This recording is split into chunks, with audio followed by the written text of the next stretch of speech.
Gulf മേഖലയിൽ എന്നായിരിക്കും വിമാന സർവീസുകൾ പൂർണ്ണമായിട്ടും സാധാരണ നിലയിലാവുക? പല പ്രധാന എയർലൈനുകളും സർവീസുകളൊക്കെ പുനരാരംഭിച്ചിട്ടുണ്ട്. ഇറാൻ ആകട്ടെ ഭാഗികമായിട്ട് വ്യോമപാത തുറന്നിട്ടുണ്ട്.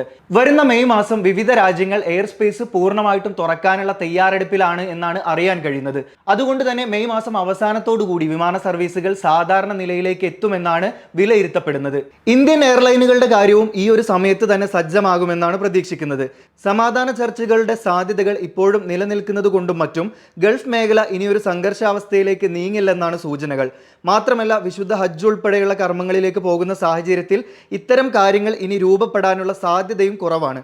UAE-ലടക്കം വിമാനത്താവളങ്ങൾ ഇപ്പോൾ 60% പ്രവർത്തന സജ്ജമാണ്. ഇപ്പോൾ മെയ് മാസം അവസാനത്തോടു കൂടി ഈ പൂർണ്ണമായിട്ടും സാധാരണ നിലയിലേക്ക് വിമാന സർവീസ് എത്തുമെങ്കിലും ടിക്കറ്റ് നിരക്കിന്റെ കാര്യത്തിൽ വലിയ കുറവുകളൊന്നും ഉണ്ടാകില്ല എന്ന് തന്നെയാണ് റിപ്പോർട്ടുകൾ. ഓഗസ്റ്റ് മാസം അവസാനത്തോടെയൊക്കെയാണ് ടിക്കറ്റ് നിരക്കുകൾ സാധാരണ നിലയിലെത്താൻ സാധ്യതയുള്ളൂ.